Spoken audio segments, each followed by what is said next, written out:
Welcome back, everybody. You got Will and I-Man here from the Block Runner MetaZone, Roby and Mscribe, and today we're going to be talking about some fungible token meta protocols, some ordinals, and the state of Bitcoin. State of the Bitcoin ecosystem, right? So, in my mind, this is kind of like an extension to that 3-part series we made about ordinals, probably about 6 months ago or so. Yeah, like an update, like season 2. Yeah, just like a follow-up, right? Like, how are things going now? Yeah. Right? Because back then, it was like runes were approaching. There was about a year of development within the ordinals Bitcoin ecosystem, you could say. Yeah. And we covered things like, the metas of the time, which were basically like, all these different fungible token meta protocols, things like bitmap, things like DMT and UNATs and such, right? So all these were like emerging things, right? But back in those days, as runes were approaching, the prevailing narrative was basically like memes is it. Like, this is enough. Yeah. It's going to be enough to support the ecosystem of Bitcoin. You wait and see, right? Yeah, and that narrative went deep into the ecosystem. I mean, I have a lot of like people that I know that are very important, and they're like, "Hey, are you going to support memes as well?" Right. I'm like, I don't think so. Well, I mean, it's not up to us, right? I mean, the tools are there. Anybody could generate a meme. Yeah. A DMT meme. Like, just go for it, right? Yeah. But all we were advocating for is it's not allow like the existing influencer cartel to kind of like warp your minds into thinking like, we don't need to progress beyond this point, right? Whatever it is Casey Rodimer is introducing to the space, this is peak male performance, right? It doesn't get any better than this. Yeah. So, if he wants to deploy a token meta protocol without any programmatic capabilities, that's all fine and dandy, right? So here we are. Runes are pretty much dead, I would say. Yeah. I mean, we're at we had a sat V-byte situation at 3.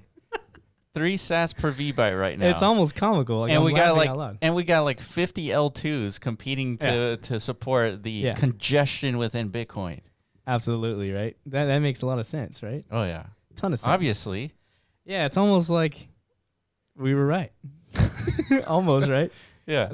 It's almost as if we know something, right? Yeah, it's almost as if we've had some experience in this space before. We know like static, dumb, do nothing like tokens. We know that's not sustainable, right? Yeah, it's not sustainable in the metaverse. It's not sustainable in tokenomics. Yes, we need new products, right? We need new things to do. We need new iterations of value, just derivatives from blockchain itself, right? And by introducing these token protocols that don't function to enable anything outside of just issuing a supply of some arbitrary token, it's like you're at a brick wall out the gate, right? Yeah. But unfortunately, the masses, the market, whatever, allowed influential types to like warp the reality of the situation, right? Dude, with great power comes great responsibility. Whatever, dude. Whatever, Superman or Spider-Man or whatever the fuck. Spider-Man, dog. Okay, Peter. Yeah, I got lost in my Marvel context. But yeah, exactly, dude. So we have some power, a little bit. Yeah, we take great responsibility. Yeah, that's why we've taken it amongst ourselves to try and like combat that influential like pressure with our own like injection of like sensibility, right? Yeah, like, guys. And that influence is really powerful because we often like question ourselves, like maybe we're wrong, right? I-Man's like, no, it can't be. No, it's like maybe we are. Maybe people actually don't want to do interesting things and want to like just act like children perpetually on chain. Straight gaslighting, dude. I don't know, dude. I don't even know what that means. We're questioning our own sanity. That's what gaslighting means. We do that all the time. Dude, that's what I'm saying. Oh, okay. Well, I mean, because we have responsibility, dude. And we got to tell the truth. Yes. We got to let you guys know. Like, stop listening to those people. They don't know shit. They haven't actually done anything in their past. Yeah. To be honest. Like, they might have, like, came out with a funny picture or two. Yeah. But is that really, like, evidence of some sort of, like, actual contribution to the space in any way? No, not really. Correct. They might say some interesting things on a tweet from here and then. Yeah. But that's not like the progression or like the invisible ball you kind of like want to see like actually control and dominate these markets, right? So and this is the reason why we like Tap so much, because from the drop they were supporting developers. It was like, come build over here because we care about moving the ball forward. Exactly. Yeah, we knew from the beginning, like, this whole BRC20 thing wasn't going to be sustainable either. So that's why we got pulled in by Benny and Trac. He was the only one in the room saying, like, we need to. This is dumb, guys. This is very dumb. Yeah, he was actually saying it out loud. Yeah. We were insinuating it, and we were basically saying the same thing, but we're... Yeah. Well, we didn't know a way to go about it, but Yeah. Benny did. So he created, like, basically the framework of how you extend the functionalities native to Bitcoin, leveraging the already, like, well understood infrastructure of the metaprotocol space, right? Which is basically on-chain logic and off-chain execution using indexers and such, right? So this is becoming like a pretty standard mode of operation in this space. So yeah, let's kind of like dive into it, dude, because it's at this point Benny's not alone. There is quite the force of attempt here, So 6 months ago or so, this was the meta fungible token meta protocols, but as we've already identified, kind of a dead space at the moment. So the next frontier is the programmable layer to Bitcoin. Yeah, right? And so we've been pushing for programmability since the beginning, and we're actually demonstrators of it with the DMT protocol itself. Exactly. It's the only dynamic token generation protocol that exists on Bitcoin. Still, it's insane. Still, yeah, and somehow people don't get it, but whatever. Let's move on. Yeah, so we got a tweet here by Jake. He says the success of Runes comes down to the application layer, which is what stage the ecosystem is currently in. And so this is a quote tweet in response to somebody saying Bitcoin Runes was a mistake. Damn. So obviously people have different takes and interpretations on. I mean, that's not to say Runes is just it's one of those things to make it painfully obvious, right? That we need to actually like develop more. Yeah. Right? Yeah, the way to make it painfully obvious is for everybody to waste their money. Basically. It's like we roll this thing out and we like collectively all realize like how stupid this was. Useless this thing actually is in its current iteration, right? Yeah. So the question is, okay, what do we do? Do we wait for Casey to kind of like solve all of our dilemmas? No. No? Absolutely not. Okay, well, let's observe what the market has been doing in response to this new dilemma. All right. Looking at a tweet here, it says, did I just deploy a smart contract on the Bitcoin testnet? And so this is OPNet. So we spoke to the guys yesterday, and they're like, hey, guys, we're about to deploy something big here. Yeah. And you need to know about this. I was like, okay, let's hear it. Let's listen to this out. It's like perfect timing, guys, because we were literally about to kind of like, basically make this video of kind of doing a surface level analysis of the state of things on Bitcoin, right? And to our interpretation is like, clearly the next step is figuring out, the programmable layer. So it's like, you guys are coming here with the solution. Yeah, so it's called OPNet. They just they made a tweet here recently just talking about what it is, but it's essentially a programmable layer on Bitcoin. Yeah. And you could upload like a smart contract logic to their indexer framework and, execute on that. So what does that enable? It enables things like swapping. Yeah. Everything that Jake just listed out, all the fun things that people are kind of used to in this space. Swaps, lending, minting, and interoperability. Yeah, I mean, it's basically anything that can be done on Ethereum will be at some point issued and executable on Bitcoin L1, right? So that is like the next big thing. But there's means and different interpretations and, again, different ways to do this. Just like when we were back in the token meta protocol state. Yeah. Everyone had a different flavor and interpretation, like, it should be UTXO. Yeah. Or it should be account-based or whatever the fuck. Let's throw it in some other envelope nobody's ever heard about. Yeah. Things like this. Yeah, so if you notice here, if you guys like remember the Unisat kind of like design for their wallet, so they forked it and they edited it to make it show that you can deploy a contract address within the wallet or from the wallet interface. Yeah, so we'll probably get those guys back on. We've interviewed them before. CBRC 20 crew, Danny and Chad. So that'll be here in the horizon, but it doesn't end there, as we could see. Yeah, this is as far as I can gather my best attempt at trying to put like a mind map on display of where the attempt is coming from. So you could see it's pretty vast, right? We got OpenCat. TAP protocol, as we already talked about. Lambda, you got prunes, programmable runes. There's different interpretations how to make runes more programmable. Fractalized Bitcoin, which is from Unisat. Yeah, BRC 22.0 era. The Bitcoin operating system from Sovereign, Arch Network, BitVM, and all its different flavors. Atomical virtual machine. It's insane. The new one is OPNet. Yeah, it's getting insane, dude. Like, so all of these have potentiality, right? Yeah. So all this is about programmability and their different flavors. And there's more, I'm sure. There's no way this is all of them. Yeah, there has to be more. Yeah, and more will come, right? Because this is a big one, dude. This is a big problem to solve, right? Yeah. So we often talk about like how like the inertia of a kind of like an ecosystem exists, where if there's a ton of people and a ton of tractions, in the same way that Ordinals has a ton of traction, 70 million Ordinals essentially, you know, does it make sense to have a programmable layer that doesn't leverage the people here? Or should you create a new, I see. kind of like a new sort of stack on Bitcoin? Yeah. Where it's like there's no users, no nothing, and you're starting fresh. Correct. But it's programmable. Like, is that a good idea? Yeah, that's where we are right now. I was trying to answer that exact question because I feel like leading up to this, you wouldn't dare try and compete against like the network effect of Ordinals, right? Yeah, because there's been attempts, stamps. Yeah, exactly. Just previously counterparty, yeah. So this is like before like even Ethereum was a thing, but still like Ordinals reinvigorated something. The idea of a Bitcoin ecosystem kind of was reintroduced into the Web3 zeitgeist as a result of Ordinals, right? So it's like, do not like try and resist that momentum, right? Yeah. Because if you do, you risk killing the whole experiment overall, right? But I feel like at this point, like this is the gray territory where you can actually potentially achieve that, right? There's a chance. Yeah, absolutely. So basically, to summarize, it's like the invisible hand is on Ordinals, right? Yeah. And so it would be a good idea as a developer to kind of build stuff within the invisible hand, right? Yeah. But because Ordinals is so unprogrammable to a certain extent, right? There's a chance that invisible hand might go somewhere else 100%. to where there's programmability. I think there's plenty of evidence to suggest that. Like half of these are actually like, you know, derivative outside extensions of like, you know, the Ordinal client, you know, or the Ordinal envelope in any way, right? And most of these are just standalone. Yeah, that's right. You know, infrastructures of their own, right? Yeah. So the point is like that actual attempt is about to be tested. Yeah.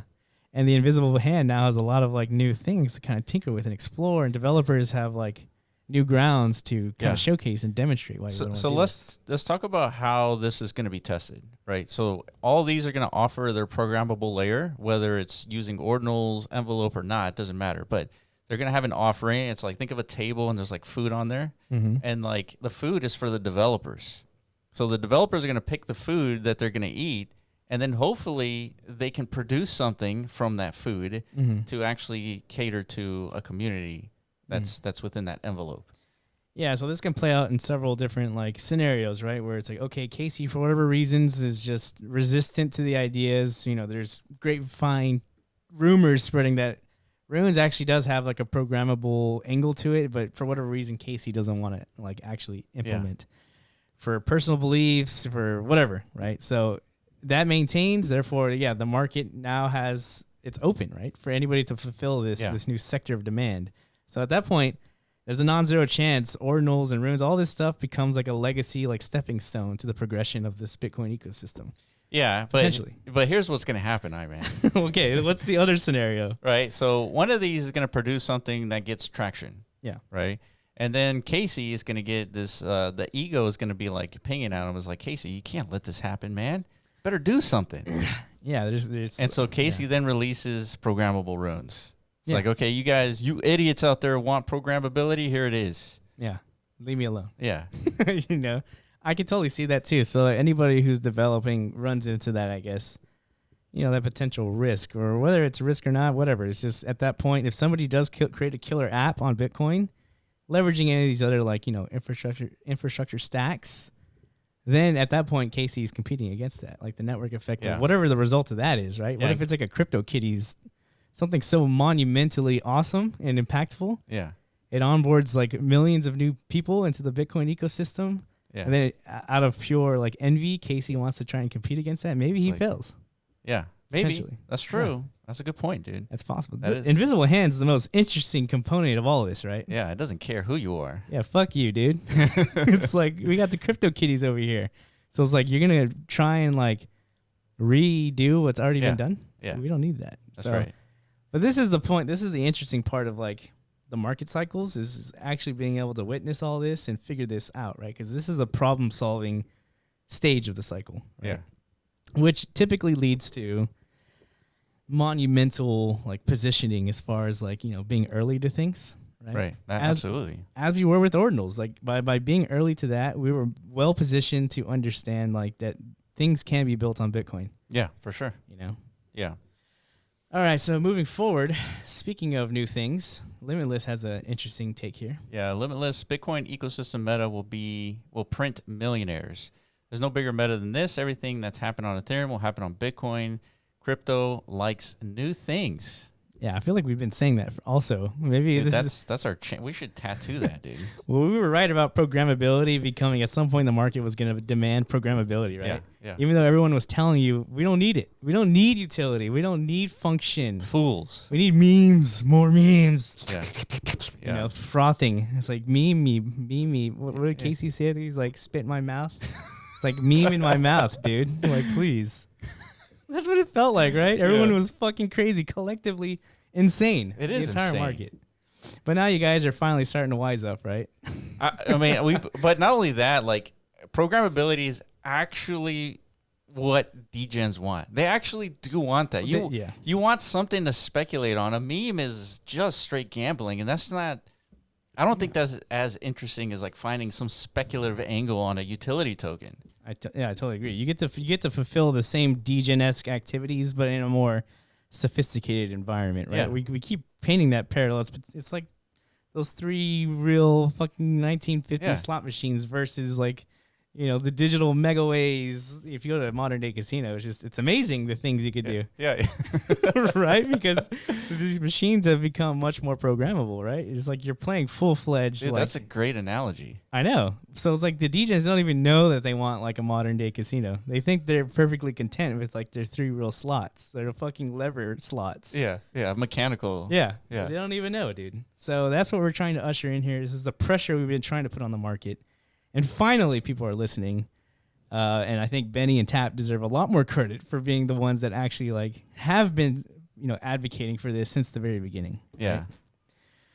So speaking of that, we've been developing things. So we get to showcase to the world things that you can do when you actually leverage programmability, right? Yeah. What is this new periodic table I'm looking at, man? This seems like a new thing in relation to Bitcoin, does it not? Oh, absolutely. All right, well, let's like quickly dissect what's happening here. Yeah, so what you're looking at here is if you've been to mempool, you'll see like this block production kind of happening in real time. So that's the real mempool happening. And what's showing here is that if you click on the first block here, you get to see the first elements that have been inscribed on Bitcoin that represent patterns within the Bitcoin data set and allow you to generate tokens based off that pattern. So now we're leveraging Bitcoin's properties, and the one property is the fact that it generates a new block every 10 minutes. That's a property, and therefore a new pattern set occurs, and therefore you can tie a token's supply to that pattern, thereby increasing the supply non-arbitrarily every 10 minutes. Yeah, and it's fascinating when you actually dive deep into this like rabbit hole of DMT. Like each individual field represented here as elements, they have their own unique properties, right? So the first one that was kind of like demonstrated was the bits field. Yeah.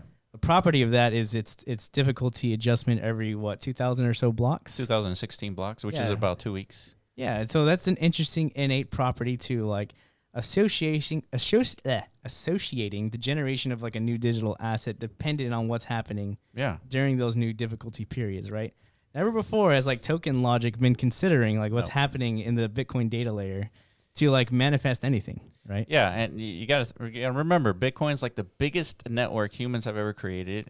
It requires the most energy, and thereby leveraging the thermodynamic properties of energy input, low entropy output, and then we as humans can leverage that low entropy for forces and power and generation.